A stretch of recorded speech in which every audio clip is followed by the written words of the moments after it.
His arms seemed to move quicker than his thought. His hands taught him terrible things. He felt its ribs break. He heard its jawbone crack. The whole creature seemed to be crackling and splitting under his blows. His own pains, where it tore him, somehow failed to matter. He felt that he could so fight, so hate, with a perfect hatred for a whole year. The joy came from finding at last what hatred was made for. This is Pints with Jack, Season 8, Episode 15. Perelandra, Chapter 12. Immortal Kombat.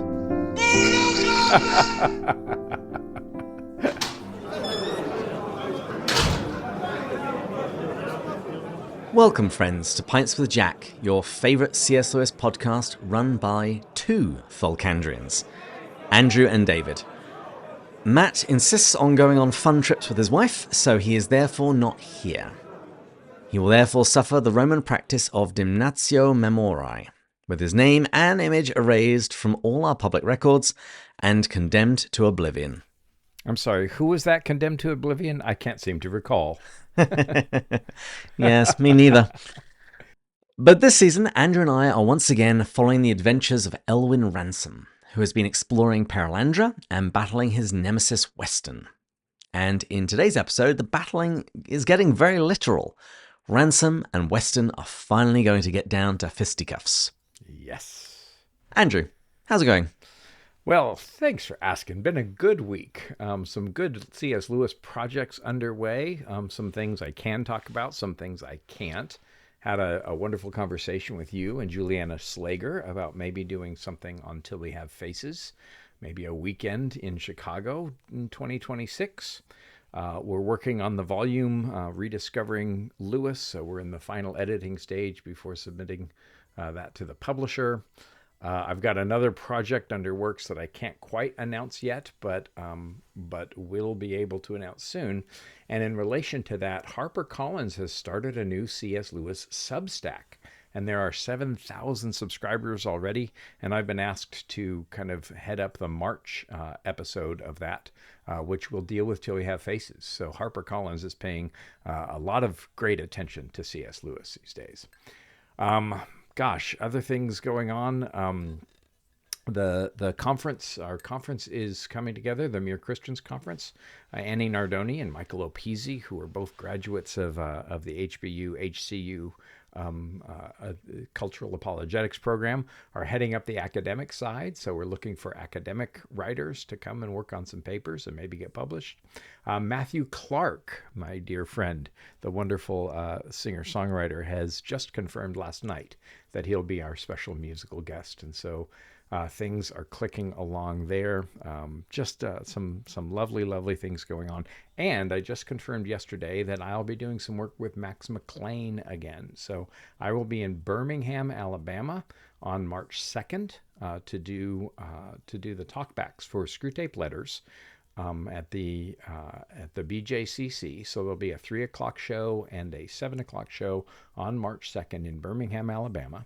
And because I'm flying in, Patty Callahan lives there. So we're going to spend some time together. And she and her husband have asked me to stay. And she and I are driving up to Atlanta on February the 28th of February. And we'll be doing kind of a conversation about Joy Davidman on Friday evening, February 28th in Atlanta with the C.S. Lewis Institute. And the Cathedral in Birmingham has a mutual friend, the mentor of our lesser-known Lewis guys, Sean and Jordan.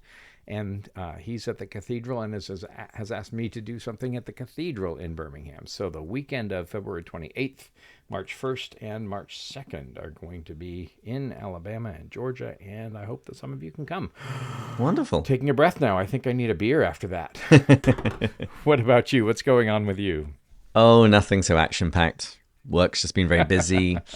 Alexander's had croup for the last few nights, so I've stood holding him in the garage in very cold temperatures to ease his lungs for extended periods of time, and sleeping with him on a mattress in the bathroom, which we've turned into a sauna beforehand using humidifiers and turning on the shower and the bath. Really, my only brag this episode is to say that I was in a listener's family Christmas letter. Lovely. The Smith family sent me their Christmas letter, and in it there was a reference to Batesian rigidity. Nice. I'm grateful to have invented the term. Um, I got an email that I still need to respond to from a listener who described his spiritual journey and said that Till We Have Faces saved his spiritual life. And there seems to be the Holy Spirit moving about that book in this coming couple of years. Next year is the 70th anniversary of its publication. And so there are things afoot. Well, since we are not encumbered by him who will not be named, what are we drinking today? Well, I've got an Athletic Brewing beer. It's called Round of Cheers, and it's a Brut IPA.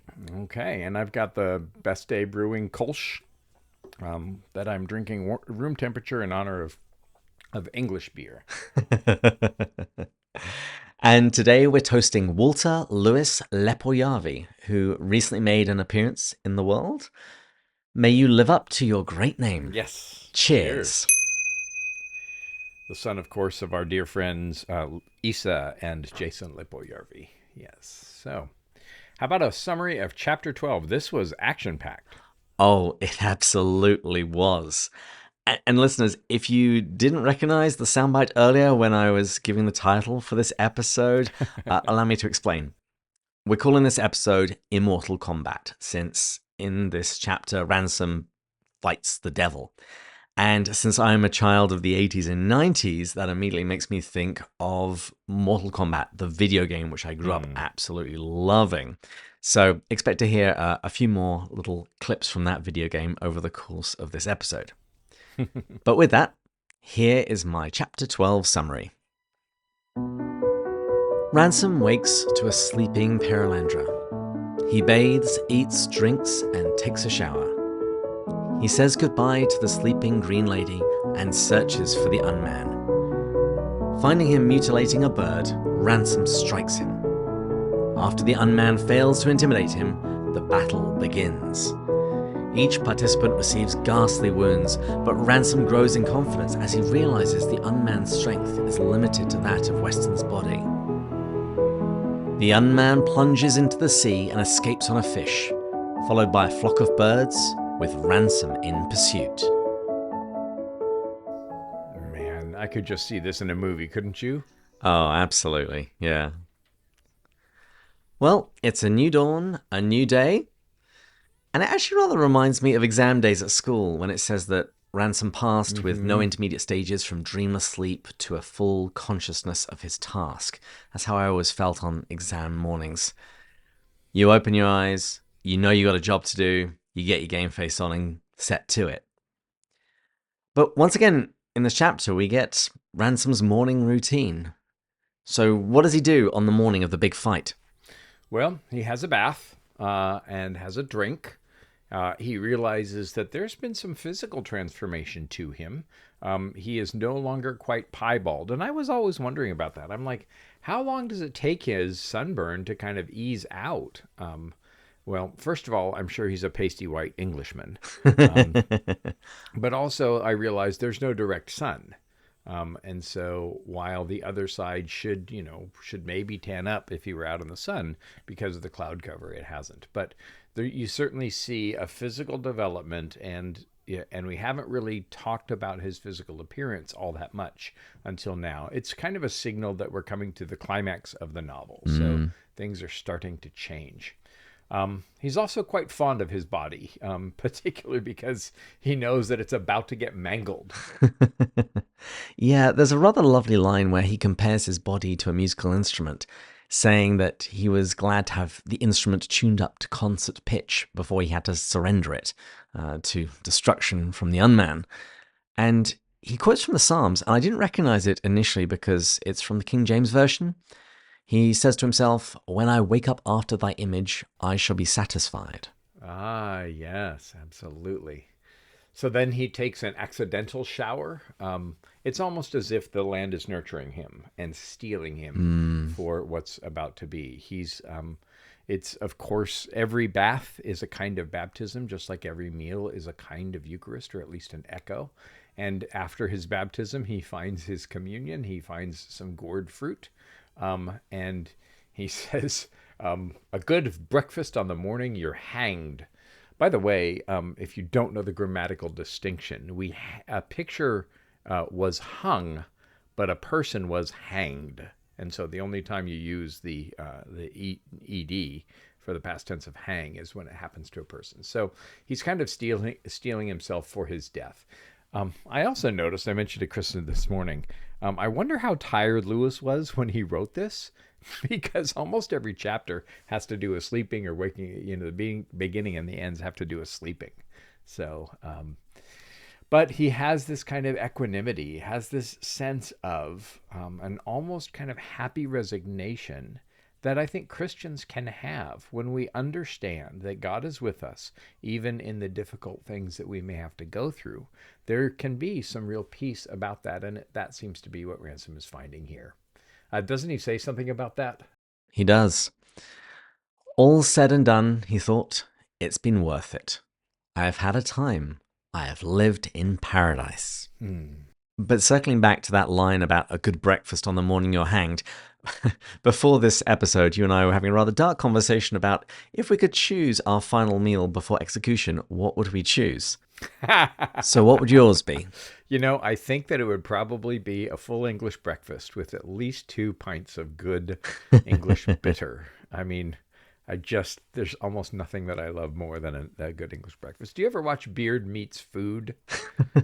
Can't say I've ever heard of it. There's a Yorkshireman, I think he's from the north, and he's got this long beard, and he does all these eating challenges, and he does them both in the States and in England. But one of the challenges he always gets is like this massive size 6-pound full English breakfast with, a half dozen eggs. And his favorite part that he always saves for last is fry bread with beans on toast. And yeah, how about you? I think I'd probably say the same. I don't think you can really do better than a full English. Yes. Actually, I have a full Scottish at my local, and that's got some white pudding, which I just dearly love. Yeah, I'm not such a fan of either black or white pudding. Yeah. I think white is better than black. But anyway, Ransom then stumbles across the Green Lady, and she's sleeping. And it does seem to be a supernaturally induced sleep from Maleldil. And he takes a moment on the morning of the fight to say to himself, I'm never going to look upon this woman again, and I'm also never going to look upon the female body in quite the same way as I look upon her.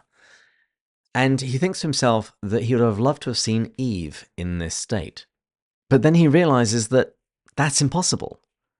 And the reason that it's impossible to look upon Earth's first mother in her unfallen state, namely because of the fall, when he thinks of that, it seems to really help steel him to the task that he has ahead of him. Yeah.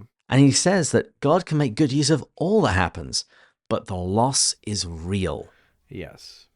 And that's where he really seems to take on board and realize that if I don't do this, something very real is going to be lost. So I've just got to get on and do the job. Well, not to chagrin you, but when I saw, I have seen the great mother of his own, if for only once had seen the great mother of his own race thus. And I immediately went to Mary, who also would have shared a look of innocence and splendor. And of course, we see in Mary a second Eve, and so, yeah. Well, I like too that there's a little bit of foreshadowing where he says, I shall never see her again, although he's wrong, he will. And then he says, I shall never look again on a female body in quite the same way as I look on this, meaning he will likely look on a female body again, even though he thinks that he may well die. And pretty soon we hear words like remembered, and so pretty soon the account turns into one that we can hear the narrator Lewis having recorded that Ransom talked about. So we get the sense that Ransom is going to survive, but it's a fierce fight before he does. Well, we know he survives because the story that we're currently reading is framed within a flashback. We know he returns to Thalcandra. Right, of course. Actually, it's kind of funny. I finished the book this morning for the second time. It's been a long time. And I got to the end, and it actually wasn't how I remembered it. That's all I'm going to say. But anyway, he goes looking for the unman, and Ransom notices that the world in general is quiet. He comes across the dragon that we've seen a bunch of times, and the dragon's asleep. The birds aren't singing. And he initially experiences feelings of desolation at this silence, but they quickly turn into feelings of gratitude and thankfulness. Can you explain that? Well, I think that he senses that he's all alone, but then he also, I think, realizes that Maladil seems to have put everybody to sleep, and so that they don't have to face, this brutal combat that they're going to have. He is alone, but of course we know that he's never alone. What does Lewis say? God walks everywhere incognito, and the whole world is crammed with him. And so he's realizing that he's kind of steeling himself for a last and great effort. Yeah. And then about an hour later, he comes face to face with the Unman. And so what's the Unman doing when we find him? He's doing his favorite thing. He's torturing small animals. Specifically, he's plucking and killing a bird. Mm-hmm. The text says, a bird, already half plucked with its beak wide open in the soundless yell of strangulation, was feebly struggling in its long, clever hands. And without much deliberation, Ransom punches him. I love that. But when I get a sense, when I think of this bird and the way it's described, it almost seems like, isn't it a pelican that's a symbol of Christ, who like tears its own heart out? Yeah, feeds its chicks with its body and blood. So there's almost that image too. And yeah, Ransom just hauls off and socks him, and then realizes later that might not have been the wisest thing to do, right? Not necessarily. But the line that really got me was, some memory of boxing in his preparatory school must have been awakened. They were teaching kids to box in school? That would never fly today. Yeah, we just square danced. Yeah, space. And so, yeah, but he comes away with it almost having broken his knuckles, and so he's not so sure about his decision. But it's really nice to see Ransom just finally haul off and sock him. So, yeah. And as a former martial artist, I would like to offer a PSA. If you try and punch someone in the face, you are very likely to hurt your hand. So either punch to the body, or if you have to go for the face, hit them with an open hand. Ah, there you go. One thing that's really interesting is that although the Unman gets punched, he still continues holding on to the bird on the other side of the punch. Mm-hmm. Now, normally if someone's punched, they would drop whatever they were holding. And it's just a small note, but it does seem to speak to evil's desire to control and to grab and to grasp and to never let go. Yep. Regardless. Yeah. Well, and did you see the subtle British cursing pun? No. It had apparently bitten its tongue, for blood came bubbling out of his mouth when it tried to speak, and everything that he then speaks is bloody nonsense. Ah, bloody clever. I'll keep telling you about the Blessed Virgin and Britishisms. You keep telling me about Till We Have Faces, and we'll all round out in the end. Deal. But the Unman has an interesting strategy. He doesn't immediately fire back. He tries intimidation. This is very foolish. Do you not know who I am? I love this. And Ransom, you can tell he's had his morning routine, his cup of tea in the morning, because he fires right back. I know what you are. Which one of them doesn't matter. He's fighting some kind of devil. Yeah. But which one? Immaterial. And it's not the very devil, so it's just one of the demons, right? And of course, we know that there are ranks. He calls him Little One. And in some ways, I mean, they're physically the same size, but in terms of age and eternality, the Unman, the devil, the demon, really has some years on him. But he begins trying with argument, right, and trying to mock him and reason him in the same way that he's tried to reason the lady out of her innocence. He's trying to reason Ransom out of his resolve. Yeah, he basically argues God didn't help the martyrs. He didn't even help his only begotten son. So what makes you think he's going to help you? Mm-hmm. He's getting inside his head. He's telling him, you're going to suffer. You're going to lose. This passage is dark, and it just gets darker. He says they all think he's going to help them till they come to their senses, screaming recantations too late in the middle of the fire, mouldering in concentration camps, writhing under saws, gibbering in madhouses, or nailed to crosses. And then he calls out, Eloi, Eloi, lama sabachthani, which Jesus cries from the cross in Matthew 27. Mm-hmm. My God, why have you forsaken me?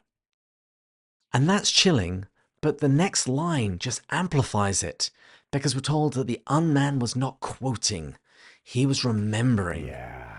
He was there at the cross. He remembers hearing that cry of lamentation. Yeah, well, but the thing is, I mean, I think he makes a tactical mistake here because he quotes the words of Jesus and he also talks about the martyrs. Interestingly, this book is written during the war and Lewis mentions concentration camps. And so, there certainly was at least some initial knowledge of what Hitler was doing, even in the middle of the war. I think that he makes a tactical mistake here because he treats our Lord's death and the forsaking that Jesus experienced from his Father as a kind of victory for the devil and a defeat for humans. But in fact, it was exactly the opposite. And although God doesn't necessarily help the martyrs, he does strengthen them, and he accepts their sacrifice. And so, all sacrifice, when aimed towards God, will be received. And so, he's in their last gasps here. The unman is. And Ransom's faith and theological knowledge actually means that quotation means something quite different to him, and actually something quite wonderful. For people that don't understand Christianity, they often ask, why is Jesus calling on God if he trusts him? What the Lord is doing is he's citing the first line of Psalm 22. It's like if I was giving a talk and I said, "Amazing grace, how sweet the sound." Mm-hmm. I don't need to quote the rest of the song. You know all the things that are said in it. Right. Well, in the same way, when Jesus is quoting the first line of Psalm 22, his audience, his Jewish audience, knows how that psalm goes. It begins with a cry of dereliction, but it ends with a vindication. Mm-hmm. And all the families of the earth coming and praising God for what he's done. Absolutely. And also, no suffering is ever without purpose. And God does use, even embraces suffering. The greatest good to come to humans came at the hands of the suffering one. And so even if Ransom has to suffer and die, suffering and death are not the worst thing that can happen. Now, suffering and extinguishment is probably the worst thing that can happen with the devil, the loss of itself. But he misplays his hand and doesn't realize the true nature of the kenosis and the cross, because the resurrection always follows. And because of that crucifixion scene, even if it's our first time reading Perelandra, we can certainly have hope that something with new life will happen. Mm-hmm. Well, let's talk about this fight. Round 1. Fight! The unman attacks first, and we're told that he gets his arms around Ransom with his nails ripping strips off his back. And Ransom isn't able to get in any more punches because he's too close. So another martial arts tip, if you're a striker, you got to keep your distance. Mm-hmm. But if you're a grappler, you got to close that distance quickly. Right. So you don't get hit. And any strikes which do land will hurt less because the striker won't be able to reach full extension. The blow won't reach its full momentum. Yeah. So the unman has got a good strategy here. He's closing the distance. The text says it was not trying to box, it wanted to grapple. Yeah. There's also that crucifixional imagery of the ripping great strips off his back. And so the flaying that Jesus had, it was a whip with many tails, and the leather tails had embedded in it bits of pottery and glass and iron and rock. And so the whip goes across our Lord's back, and then they twist once the lashes are embedded, and then they pull. And so Jesus went through this 39 times, and then they put his cloak on his back, which kind of certainly dried into the blood and the open wounds. And then they ripped the cloak off, and then they beat him again. I mean, his back was like hamburger meat. And so here you see Ransom bearing some of the same sufferings in some ways at the same hands that our Lord did. And so there's certainly these elements of Ransom's own crucifixion happening here. But then Ransom gets the upper hand, almost literally. Yeah. Yeah. This is the UFC. There are no rules. So he bites him in the arm, and then he basically chain punches him in the chest, knocking the wind out of him. And then we have the scene where Ransom catches both of the unman's arms, and they struggle for quite some time. And do you know the engraving print by Gustave Doré? I love Doré. Yeah. Well, it made me think of that. The scene of Jacob wrestling. Yeah, with the angel, right? Yeah. So, and it's almost like a dance, right? They're holding each other's hands, and they're struggling by force of will. So yeah, wonderful. Now, they've both clearly watched The Karate Kid because they each try and sweep the leg. Yes. But that fails. Then Ransom twists the unman's left arm, but that allows him to rake Ransom across the face with his right. Then, after a few seconds, it's not really clear how it happens, but they find themselves standing apart, their chests heaving, staring at one another. And so now they've had their first round. They know what they're dealing with. Well, and then later on, the narrator comments that the rounds were almost perfectly timed, right? They use all of their strength to go at each other, and then they get exhausted, and it's almost perfectly timed rounds of combat. And that's when Ransom kind of comes up with a really hopeful realization. He expected, because of the demon possession, that the unman would have supernatural strength, but he realizes, and this was almost my quote of the week. On the physical plane, it was just one middle-aged scholar against another, right?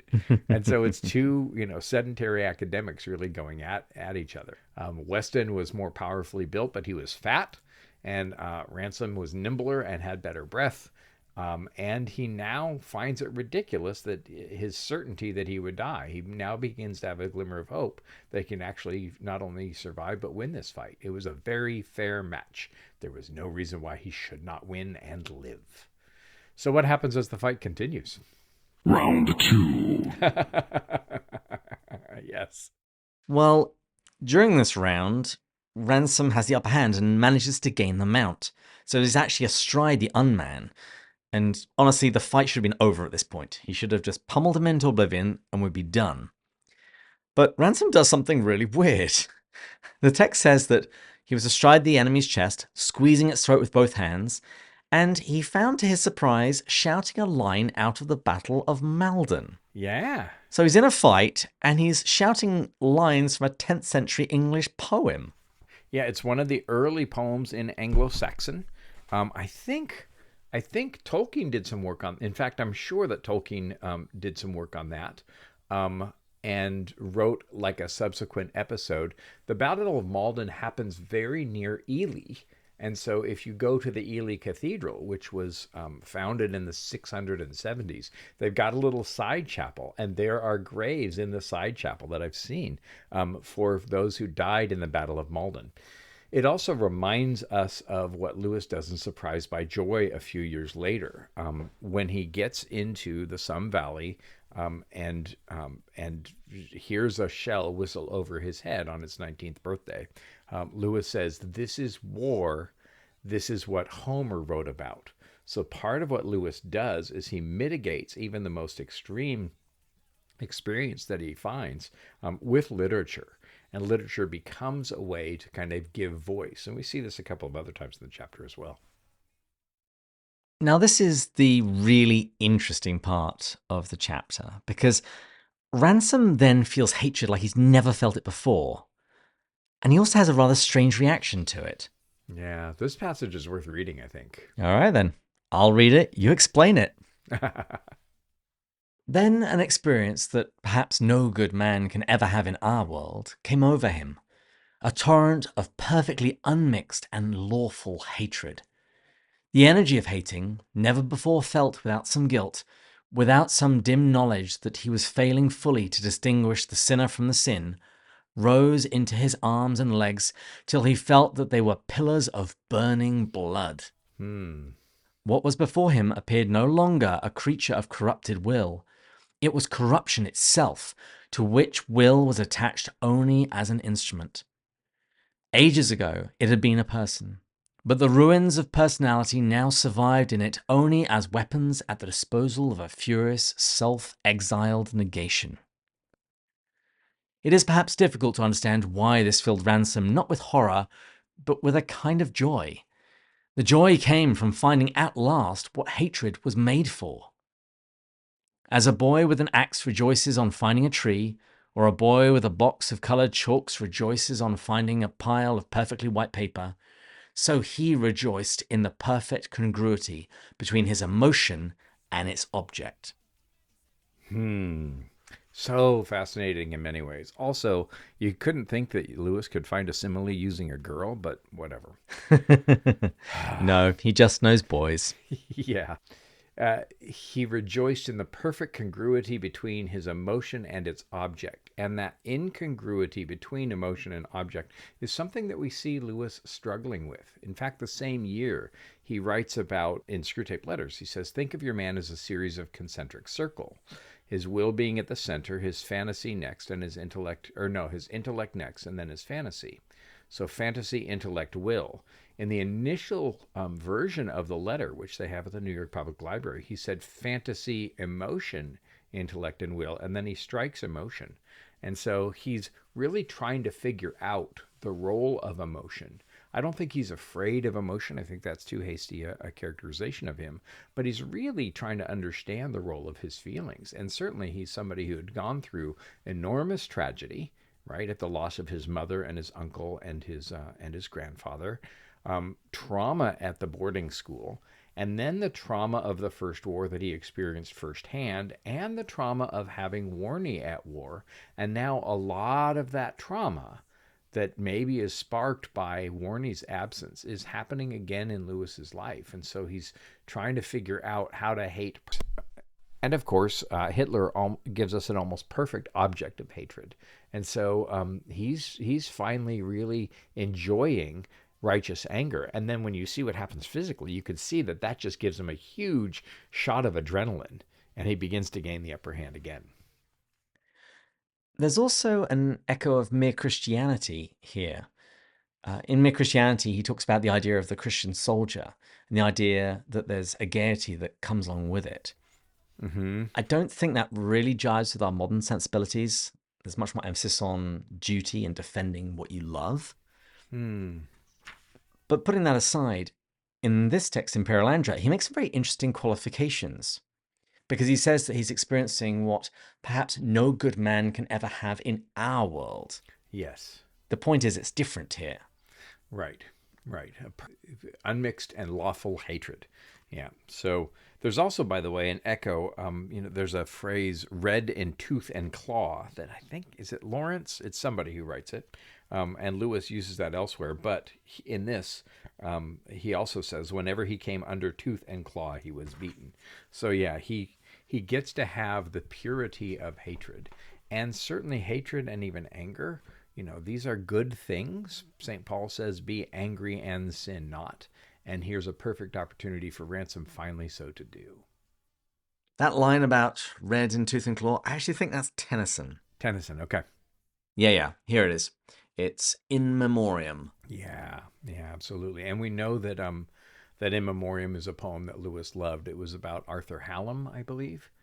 I think it's Arthur, Tennyson's friend Hallam, and Lewis refers to that when writing about his own grief. So he's getting the upper hand. He's full of emotion. He thinks that he can win. He's now feeling more powerful, and so immediately, what does the unman do? This used to frustrate me as a younger brother. As soon as I started to get to the upper hand, my brother ran away, and I couldn't run as fast as he could. So what happens to the unman? Yeah, he flees, and Ransom gives chase. So, in the words of Scorpion from Mortal Kombat, Get over here! as he's chasing him, they actually run past the Green Lady again. And there's a note in the text that the unman, that he would have slashed her as he went past if he could have got away with it. Yeah. But he didn't want to risk Ransom catching up with him. Yeah. So once again, we just see the nature of evil. It wants to hurt, mar, and destroy. Yeah. And I love that that he's not able to do so. I love that the lady is preserved, and that she, although that last bird has died, she remains untouched. So they start running, and pretty soon they come to the end of the island, right? Yeah, Ransom doesn't manage to catch up with him before he reaches the edge of the island. And actually, as he's running, he has a rather horrible thought, because it's really clear that the unman has been seriously maimed. He's striding very unevenly. And Ransom realizes that he must be in excruciating pain with every step. Mm-hmm. And that's swiftly followed by another horrible thought. Ransom wonders whether it's possible for the unman to hand over this pain to whatever is left of Weston's consciousness, so that he is the one that is bearing all of this agony. Right. And there are a lot of Inklings-related ideas kicking around in that notion about transference and coherence. And of course, I have to mention Till We Have Faces, because another bore nearly all of the burden. Nearly all the suffering, yes. And coherence or substitution, this doctrine that one could bear another's pain. And remember that it's 1935, 36 that Lewis and Williams begin corresponding. And it's 1940 that brings Williams to Oxford and into the Inklings. And in some ways, Williams kind of breathes a life into the Inklings that keeps it going, maybe longer than it would have without him. And so very often the Inklings are just, Lewis and Williams and Warney and maybe one or two others. And so Williams is beginning to exert a very powerful influence on Lewis at this time. Oxford systematic theology professor Paul Fittis, a Baptist, has written a really good, though really expensive book called C.S. Lewis and Charles Williams, Friends in Coherence. And Fittis has done a marvelous job at really tracing how deeply they influenced each other. Takes a long look at the phrase weight of glory, which actually Williams used a great deal, and maybe Lewis is swiping from him. So these ideas are bouncing back and forth with the two of them, and one can really kind of feel Williams' presence in the Inklings at this point. But the thing is, though, coherence is normally in the oral sense, the idea of carrying the burdens of another. But this is a twisted, inverted version of it. Yes, We're exactly. dumping stuff onto somebody else. Right. And we're told that the idea that a fellow human, someone who was at one point a baby that nursed at a breast, is now imprisoned in this thing, the unman. We're told that this redoubled Ransom's hatred, which was unlike nearly all other hatreds he had ever known, for it increased his strength. And it's good to notice that what Ransom's beginning to hate is not Weston, but it's actually the unman. And so before too long, we'll find even a little bit of ultimate pity for the person of Weston. But his hatred of the enemy is something that we can well use. And in fact, that may be even a devotional moment. One of the questions that I don't think I've ever asked in a sermon is, are you hating well enough? Are you hating those things that take us away from the love of God? And while that can turn into unrighteous acts, dangerously so, and I certainly wouldn't encourage that. This idea of lawful hatred can perhaps be judiciously applied to our own devotional life. For listeners that don't come from a Christian tradition where you go to confession, it's typical at the end of confession to make an act of contrition, where you basically tell the Lord that you're sorry and that you ask for grace to not sin again. And there are a bunch of standard ones. You can also do it extemporaneously. But a very common one begins by saying, "Oh my God, I am heartily sorry for having offended you, and I detest all of my sins." So we use the word detest, hate. We hate our sins. And it is perhaps a good question to ask oneself. Do I actually detest, do I hate my sins? Or am I just a bit embarrassed by them? Particularly if anyone else finds out. Yeah, exactly. And I think that with all the hatred that's going around in our world right now, one of the sad things about that is that hatred is actually being co-opted. And hatred is not pointed against people. It's pointed against the evil forces behind it, or what I have done to myself, or what I've allowed to happen to me, to myself. And so maybe, and I probably wouldn't do this without a spiritual director or a priest's wisdom, but maybe exploring hatred as a healthy tool to separate me. I think that would actually be true for all emotions. If I could have a brief nerd aside, there's an episode of Star Trek The Next Generation called The Descent. And in it, you've got Data, who is the android. And so he's a robot. He normally doesn't experience feelings. But in this episode, he's in a fight and he suddenly feels angry. Mm. And then when they get back to the ship later, I think he's talking to the ship's counselor, and he says what happens. And he says since then, he's tried to elicit other emotions, and he lists all the ones he's been trying. And she points out, I notice you have been trying to feel angry again. Why? And he basically says that, well, isn't anger bad? Actually, I just found the script. Here it is. He says, anger is a negative emotion. I wanted to concentrate on something more positive. And it was Counselor Troy. And she says this, Data, feelings aren't positive or negative. They simply exist. It's what we do with those feelings that becomes good or bad. For example, feeling angry about injustice could lead someone to take a positive action to correct it. And I'd say she's right, because there is such a thing in the Bible as righteous anger. Some things should make us angry. There are some things which should make us sad. We shouldn't just try and cut out the emotion, but it should be tempered and responded to well. We should have a well-formed chest, to use the abolition of man's language, such that our emotions and our rationality are mediated properly. Sure. And I think that you're right to point out anger as a secondary or a reactionary emotion. But also it can be instructive. And that's, I think, one of the real tricks of the Christian life, is that every circumstance can and should be turned to God. In my own case, I'm still in a job search. I'm still looking for my next call. I've got a couple of things on the horizon. I don't know what's going to happen. And it's difficult to be in this spot, and I don't like it. And Kristen and I kind of fantasize about what it'll be like a year from now when we're in a new place and in a new job and all the rest. And my temptation is to grumble and complain and think about how bad I have it. But what I should do is say, Lord, my position is always uncertain. I don't know how long you'll give me life or breath. Kind of like Ransom resolving himself. Hey, I'm probably going to die today, but I'm going to do the best that I can. So to take every circumstance of my life, to take the negative ones and realize that God will use these for me, and that that's not the end of the story, to take the positive ones and not take credit for them, but to allow, to teach myself to give thanks to God, for what he is actually doing when good things happen, rather than thinking that it's all my fault, on either account. So yeah, very can be instructive, anger can, if we let it. So what happens next? Well, it's the final section of the chapter, so let's wrap this up. Yeah.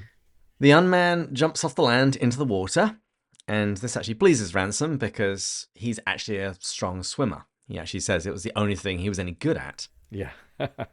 Soon, the unman's zooming away because he's riding on a fish, and we discover that while everything else seems to be asleep on Perelandra, the fish are still awake, and they're still willing to cooperate with the humans there, even the unman.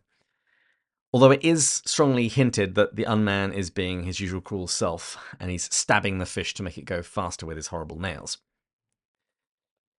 Ransom jumps in after him and finds himself surrounded by fish, and he manages to climb on top of one of them. And he's lost sight of the unman, but as we've seen earlier in this book, these fish always seem to move as a unit, so Ransom doesn't lose him. Mm-hmm. Once again, Ransom is shouting out poetry, this time from A Midsummer Night's Dream.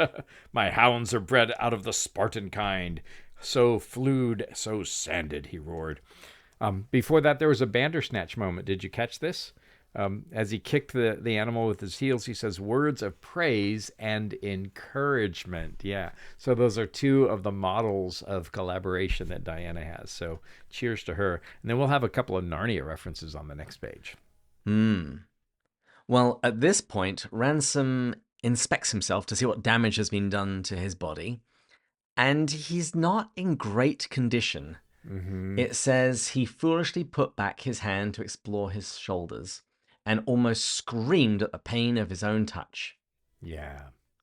It says his back seemed to be in shreds, and the shreds seemed to be all stuck together.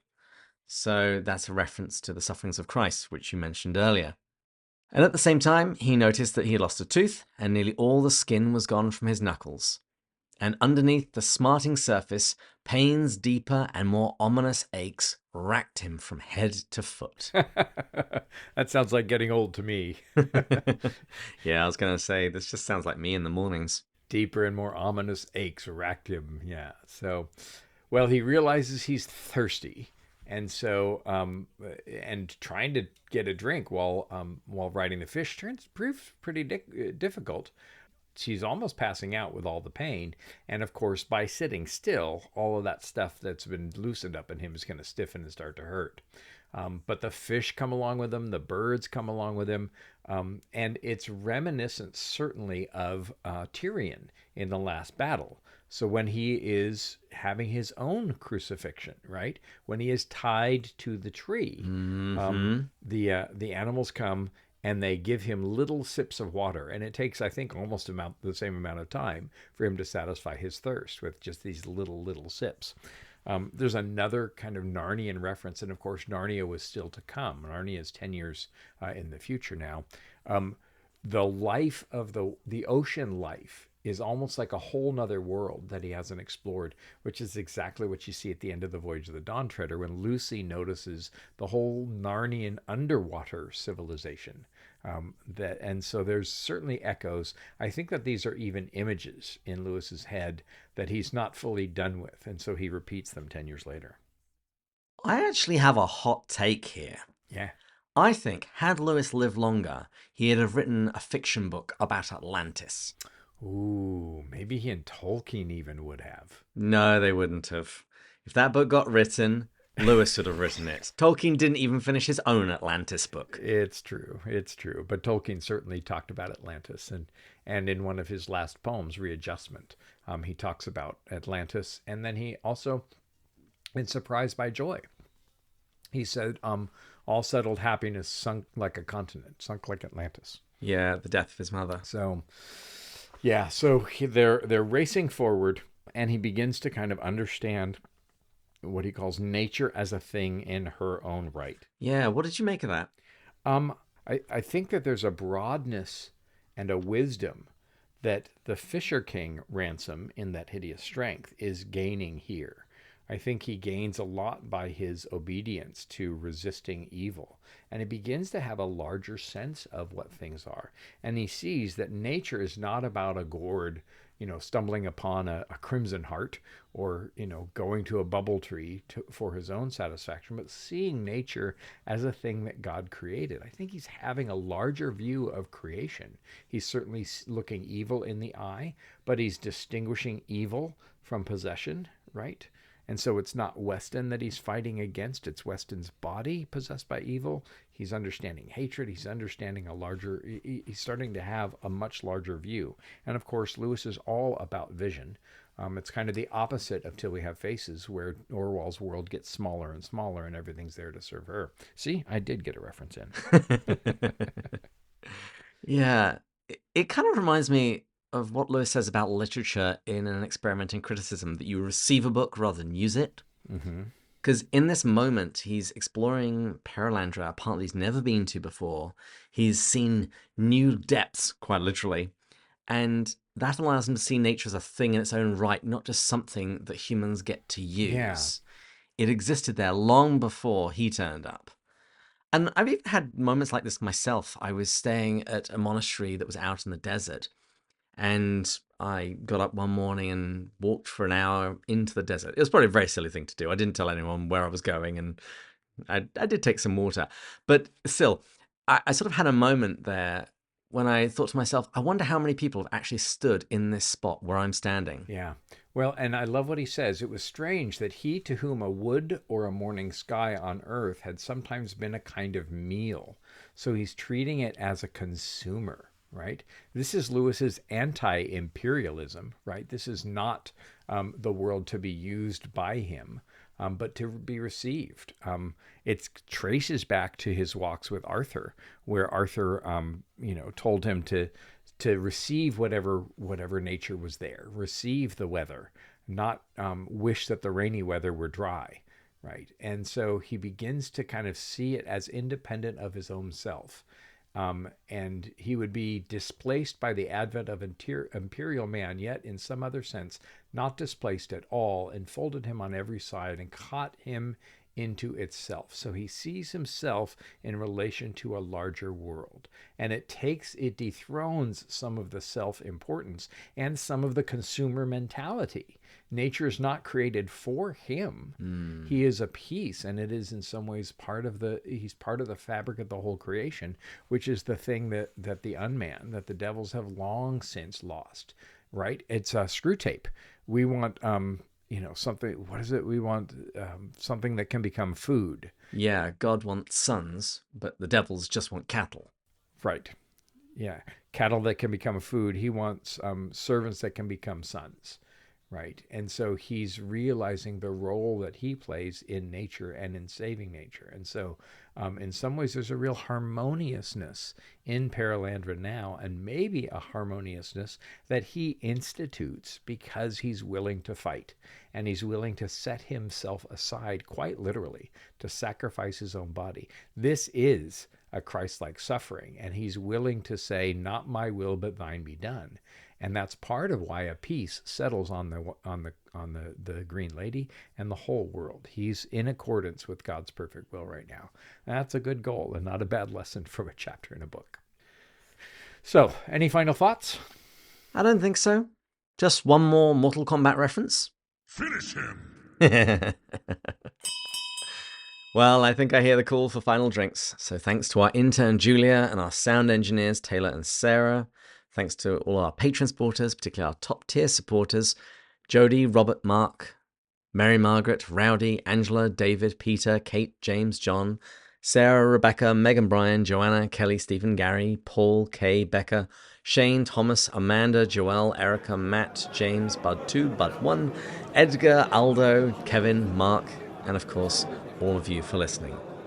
And please join us next time when we'll continue going further up and further in. Cheers! Cheers!